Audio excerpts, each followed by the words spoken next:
All right, good afternoon, everyone. I'd really like to thank everyone for taking some time to be here. It's funny, sometimes you forget about all the things we get to be a part of in Congress because we get to do so many different things. We're spread so thin, but there are some that really, truly have a lasting impact on actual people around the world.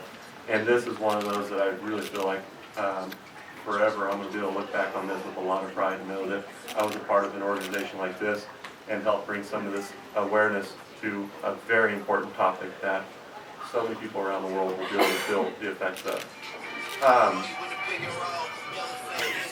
You didn't think I was cool. I almost want to bring you up just to put music on just so everyone can hear.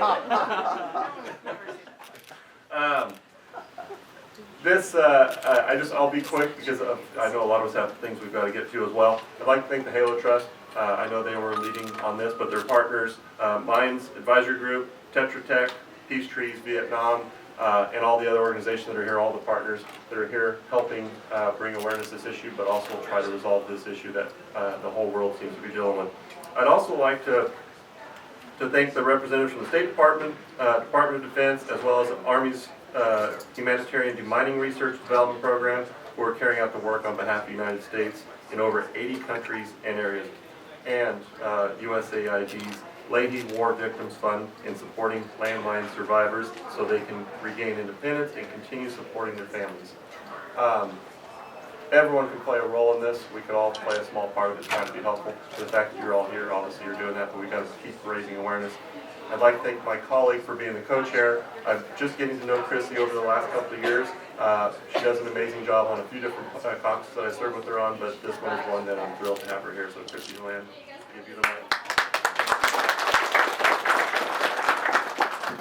He's very tall, and I am not. Thank you very much, sir, for that kind introduction. This is my second Mine Awareness Day as co-chair of the UXO Demining Caucus, and I'm happy to say that we do have you rejoining us and as co-chair once again, and I'm grateful for you to step back in this, and please join me in welcoming him back. It's been a pleasure to see all of the progress. In fact, I was telling Representative Valadao, look at what you've built. You know, this is an amazing organization, and he appropriately turned it back and said, look at what has been built. You guys have all come together in such an important way in such an important time. Where we want to make sure that we have a mine-free world, and we want to make sure that we can have the ability for kids to be able to color and eat candy rather than worrying about landmines and other explosives. And this year, thanks to the funding that does come from Congress, we've made some great strides towards that goal. In fiscal year 23, we were able to fund demining amounts that were allowed us to be able to rid ourselves of 224,000 landmines and other explosive remnants of war. And this funding continues to help support places like Ukraine, promoting resilience and returning land to communities even as a war continues onward as we speak. So I'm really proud that we are able to champion this cause. I'd like to also recognize Mr. McGovern as well in an area where we need as much leadership as possible. Our work is supporting diplomacy around the world. I'm also very honored to know that Ambassador Sivatha Intachan of Laos and as well Ambassador Nguyen Quoc Dun of Vietnam will also be addressing you later. And their presence and passions here are very fitting on this the very first day of Asian American and Native Hawaiian Pacific Islander Heritage Month as well.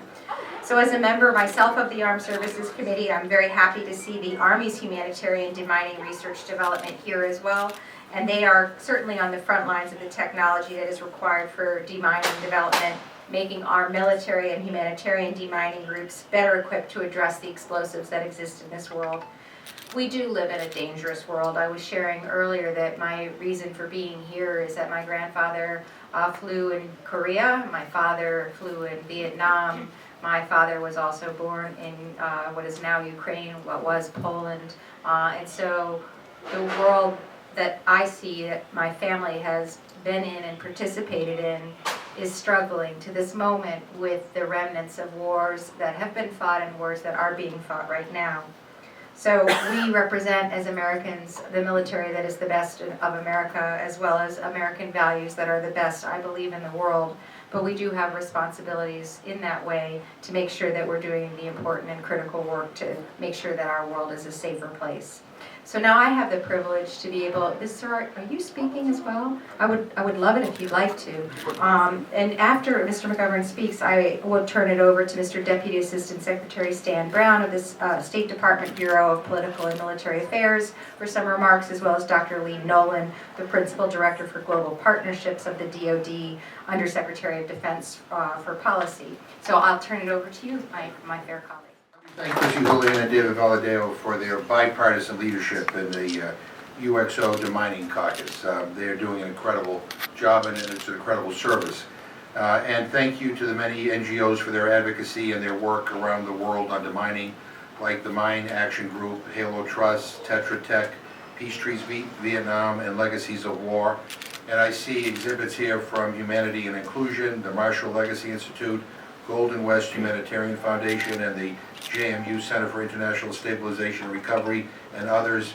But there are so many more NGOs, not just here in the United States, but in every country, and especially demining groups in the countries most contaminated by landmines, cluster munitions, and unexploded ordnance, whose work should all be applauded.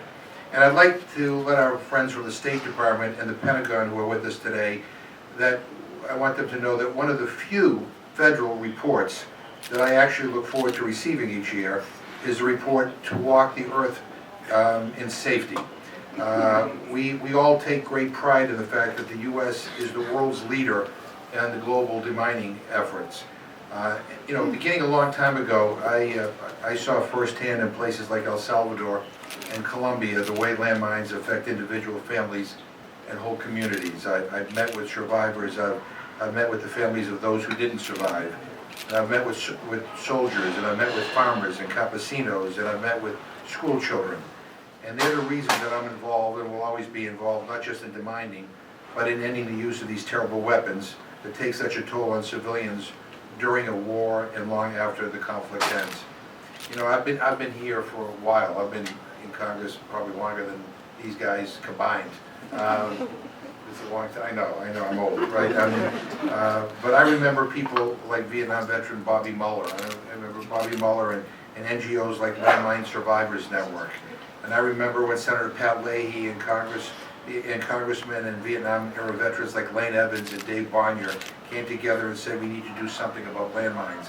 So I'm very happy to be with all of you today, and especially with our friends from Laos and Vietnam, where the U.S. is not just has not just a role but a responsibility to clean up the UXO cluster munitions and landmines that linger from a war that ended nearly a half a century ago. So thank you to one and all. I'm in awe of all that you do, and I will always support you and your life-saving work. Thank you.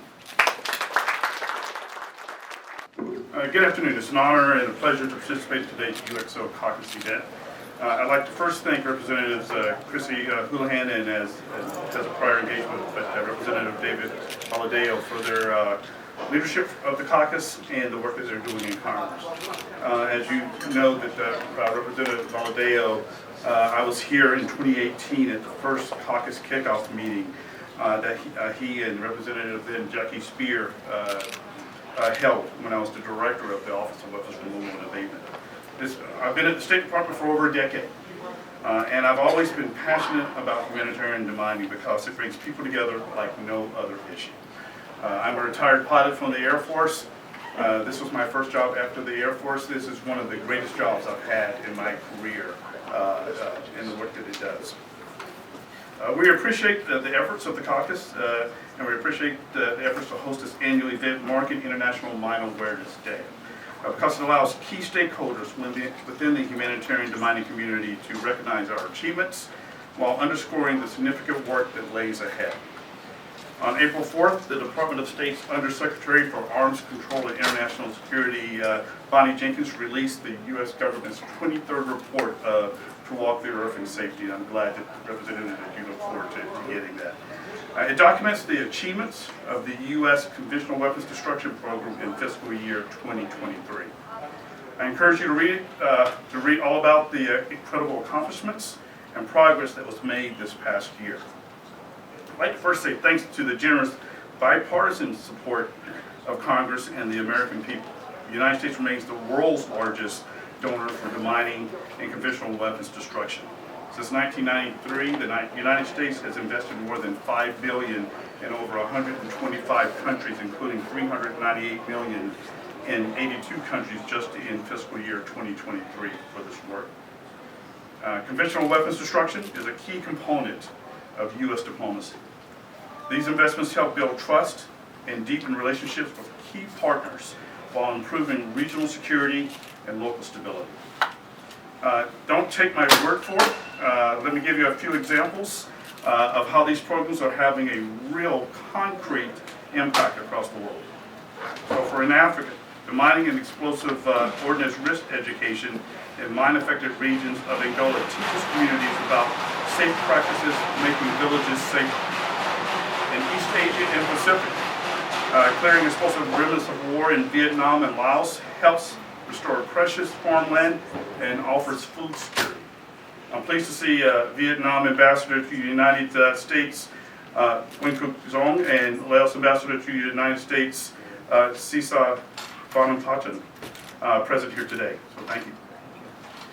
We have long-standing cooperation with both countries, investing more than $391 million since 1995 in Laos, and more than $234 million since 1993 in Vietnam. In the Middle East, clearing ISIS's deadly legacy from Mosul's old city in Iraq helps preserve the past for a safe future. And in South and Central Asia, removing the legacies of war in Sri Lanka is making a way for new economic development and opportunity for minority communities. And finally, in the Western Hemisphere, clearing improvised explosive devices in Colombia is planting the seed for economic security. Demining can also be a driver for equality. Around the world, our implementing partners include women in all aspects of demining, from initial survey and landmine removal to helping communities put the land to productive use after clearance. Across the world, from Tajikistan to Colombia to Vietnam, mixed gender demining teams are setting a new example and impacting minds and attitudes in their communities. I'd also like to acknowledge that we are living at an incredibly difficult and challenging moment, whether that's in Ukraine or Gaza, Haiti or Sudan. These crises demand our full attention and a comprehensive approach. Humanitarian demining is a vital component of broader efforts to address crises and is helping us tackle some of the biggest challenges in U.S. foreign policy today.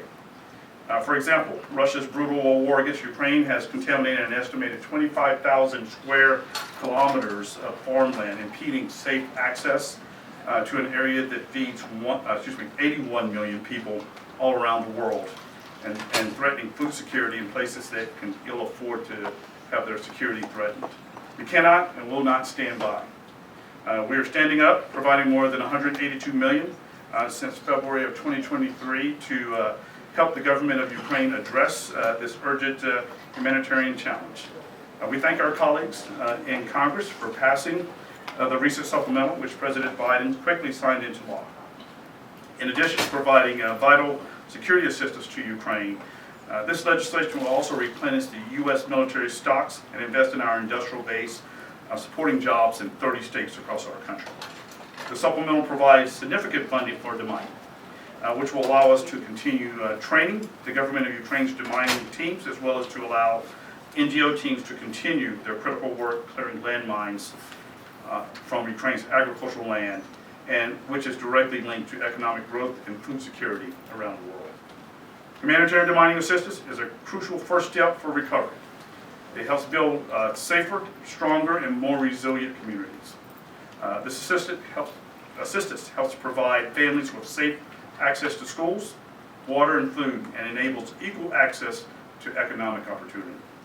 None of this would be possible without sustained congressional support, and for that, I thank you, Representative McGovern, and the representatives that just had to depart for other things, and fellow members of Congress. So thank you very much for your participation and your contributions and your attention to this issue.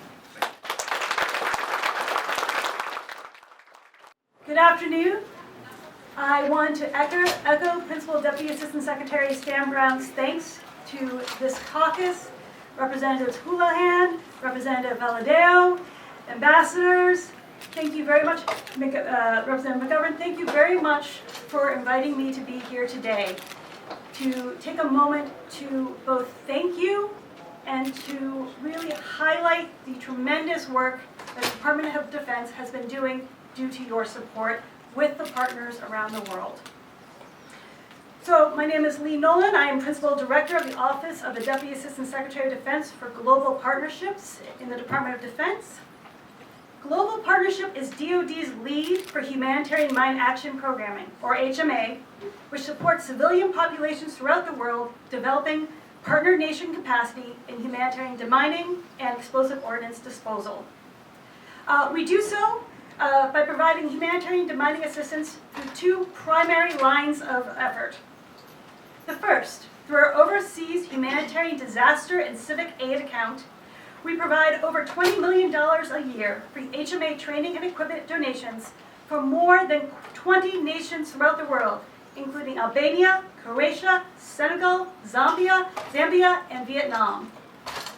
These efforts include supporting DoD's Humanitarian Demining Training Center, or HDTC, which develops and conducts Train the Trainer courses to build U.S. service members' ability to train our partners on landmine clearance, explosive ordnance disposal, and stockpile management. Last year, HDTC trained over 215 U.S. military personnel to do so, and this includes many members of our National Guard Bureau for the State Partnership Program, which is a true force multiplier in this field, and I'm pleased to have some UCOM colleagues who have deeply done this here today. Following their time at HDTC, our HMA trainers work overseas through the Department's 6 global combatant commands to build the ability of partner nations to conduct their own demining activities and safely dispose of unexploded ordnance. For example, in the U.S. Indo-Pacific Command, they provide support to Vietnam, which remains heavily impacted by landmines and unexploded ordnance. Last year, DoD HMA experts provided training to our Vietnamese counterparts on international mine action standards and the proper disposal of explosive ordnance.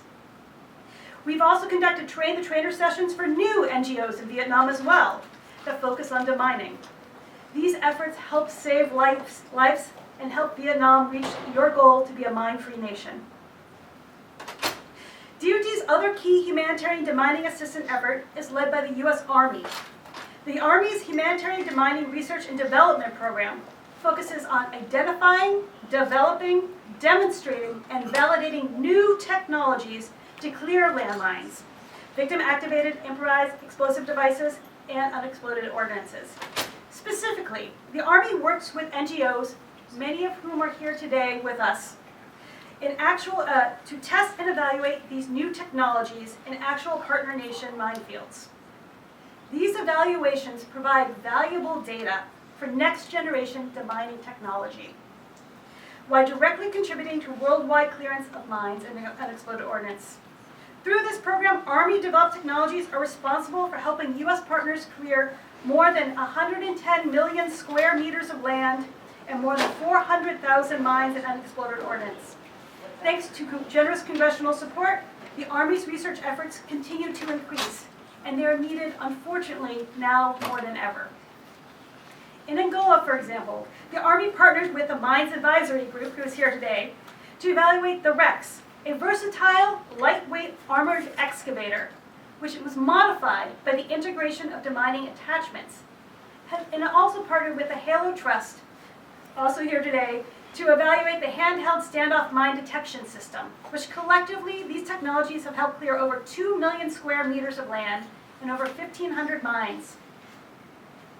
And taking a step back for a moment, in particular, I'd like to recognize Sean Burke, who is here today, for his many years of assistance through being the Army's program manager for this effort. So that is tremendous. Thank you.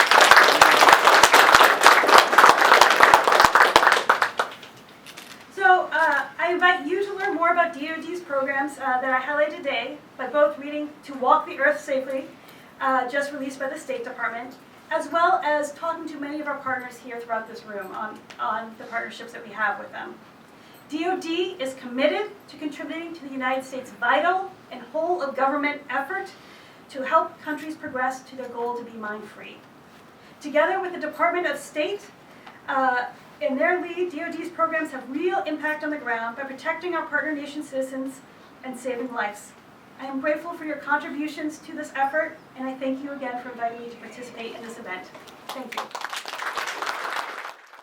Ambassadors of two countries that have already been mentioned extensively in our comments from our caucus members already, but really, if you think about it, arguably Laos and Vietnam are at the epicenter of this 30-year project of the U.S. government to invest in mine clearance and really represent a great expression of American values, what's been achieved between the United States and these two countries. So it's a true honor to have the ambassadors of both with us.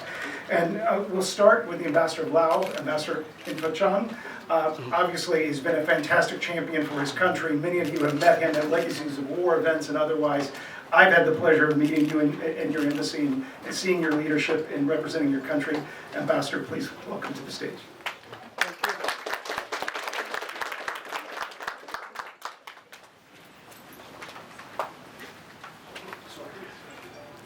Thank you very much. Good afternoon, everyone. Honorable Congressman Valadao, Congresswoman Houlahan, and my colleagues, His Excellency UXO Ambassador of Vietnam, representative of international organizations and development partners, entire UXO and the Demining Caucus, distinguished guests, ladies and gentlemen. Good afternoon.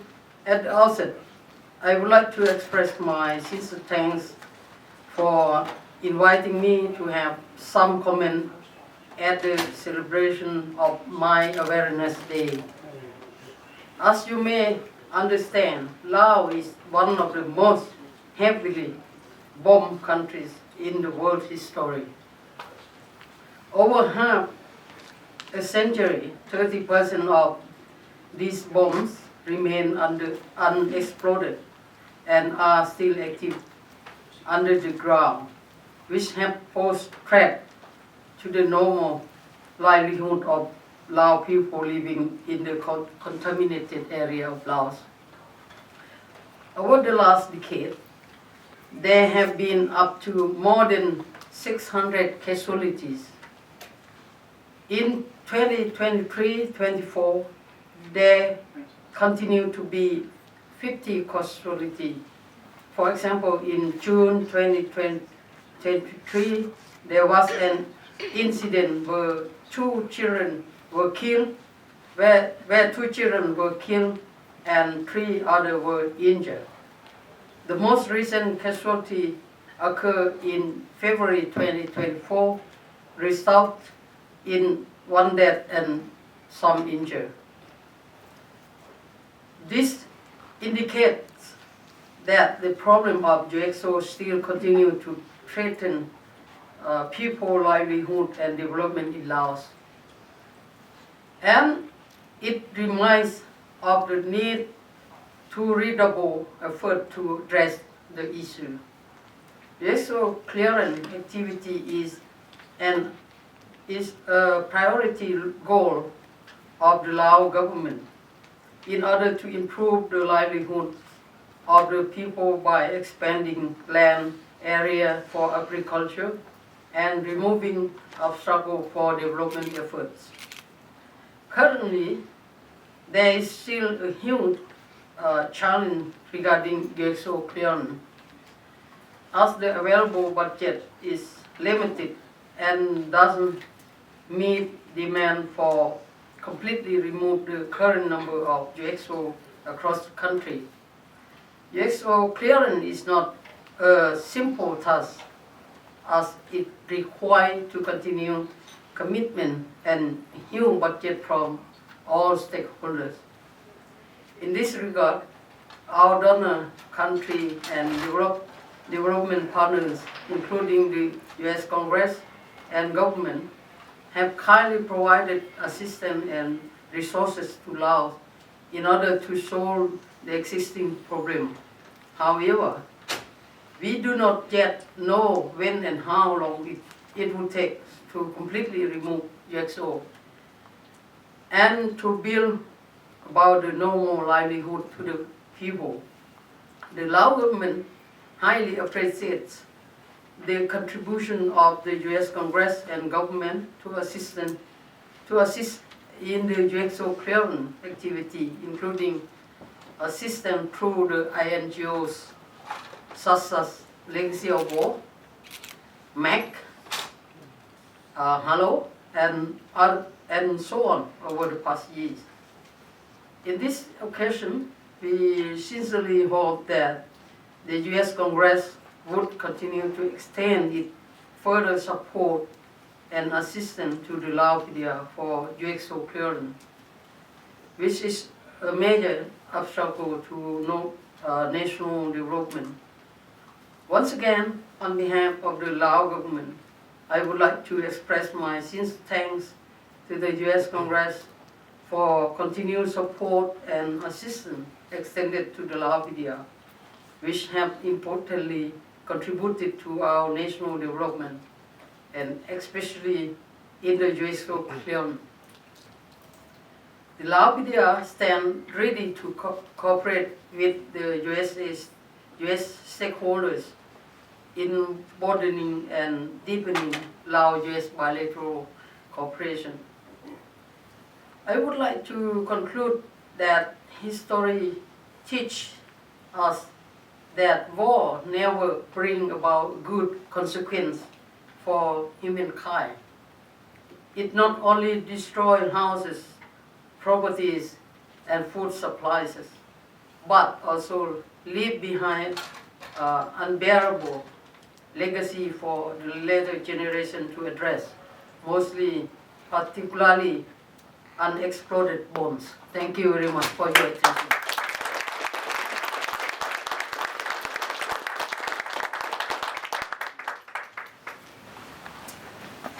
And as we've eloquently heard from the Ambassador of Laos, Laos is certainly the largest demining intervention of the U.S. government worldwide, and for obvious humanitarian reasons. But Vietnam is perhaps patient zero in this broader project of advancing American values and leadership by investing in clearing the legacy of war. And Ambassador Nguyen Quoc Jung's been with us since 2022, advancing this important bilateral relationship. We really welcome this chance to have you share your perspective. Thank you, Ambassador.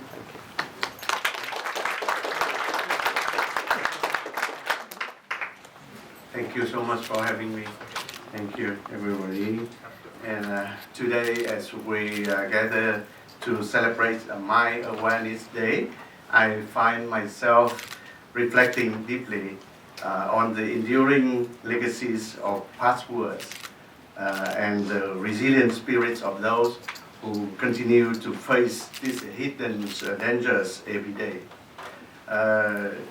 We are here not just to discuss about the mines still buried in the soils of countries like Vietnam and Laos or elsewhere, but to celebrate the profound bonds of friendships and collaboration among our countries. And together we share the determination to heal old wounds and to protect future generations from the shadow of the past. I recently came across a compelling article in the New York Times about Chuck Sessions, an American veteran who served in Vietnam in 1968. During a visit to the former battlefield of Khe Sanh in 1992, Mr. Sessions' journey into demining advocacies began when he witnessed two young boys playing dangerously close to an unexploded rocket.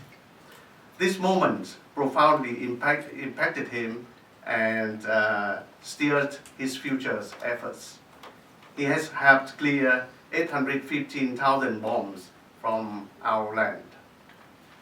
Mr. Sessions' story highlights the severe and ongoing issues of unexploded ordnance in Vietnam. These hidden dangers lurk beneath the soil, a silent threat to life and limb, and a barrier to economic and social development. We must acknowledge the stark reality that Vietnam remains one of the countries most affected by landmine contamination in the world. The statistics are sobering. Approximately 800,000 tons of bombs, mines, and unexploded ordnance are estimated to be scattered across the nations, contaminating around 6.1 million hectares, nearly 20% of Vietnam's total area. Despite decades of relentless demining efforts, by the end of last year, 2023, approximately 5.6 million hectares remain to be cleared. This vast expanse of land requires a tremendous amount of time, resources, and dedications. Yet, the story I want to highlight is not just one of challenges and hardships, but one of progress, partnership, and hope, as we see around here. Just recently, on September 10th, last year, 2023, our leaders, General Secretary Hu Jintao and President Joe Biden elevated the Vietnam-U.S. relationships to a comprehensive strategic partnerships, making a new era of enhanced cooperations for sustainable development and stability in the region. A cornerstone of this renewed partnerships is a commitment to addressing the legacies of war, including the remediations of dioxin effects and the expansion of UXO's removal. Our cooperation goes beyond clearing hazards. The United States remains steadfast to expanding support for persons with disabilities in Vietnam, such as prosthetics and job training, and educating the local communities about the dangers of UXOs. This holistic approach not only mitigates the risks posed by remaining ordnance, but also empowers the affected communities to build safer and more prosperous futures. Ladies and gentlemen, as I recount these efforts, I can't help but recalling how U.S. congressmen from various backgrounds and political division came together over a shared goal, addressing the lasting impacts of the war and fostering the comprehensive strategic relations between the United States and Vietnam today. This kind of bipartisan effort is significant because it demonstrates that common goals can transcend political ideologies, especially in matters of international relations and humanitarian issues. Senator Patrick Leahy coined the vote of conscience when referring to his vote to end the war. It has been the same conscience and integrity that he and other Vietnam veterans, such as John McCain, John Kerry, Bobby Mueller, Chuck Hagel, etc., took in defending and promoting peace initiatives with Vietnam, be it specifically on issues related to landmines and war legacies or strategic cooperations. As we look forward, let us continue to support and expand vital cooperation programs until the last mine is cleared and the last community is safe. Just as how the story of justice unfolds, it is our duty of conscience, not just to those who live with the threats of UXO today, but to future generations who deserve to inherit a safer and more compassionate world. So thank you for your commitment and your presence and your resolve. Thank you so much. Our great congressional champions, those who joined us in this room and those who are out there, they're voting but still supporting our work. I want to thank every staffer in this room and those beyond who make it a priority for your bosses. We truly appreciate your support. I want to thank the State Department for their fantastic support for this work. I want to thank the Department of Defense, and I also want to thank all of these advocacy partners who we all collectively work together to ensure U.S. leadership in this important cause. So please mingle. Thank you so much for being with us.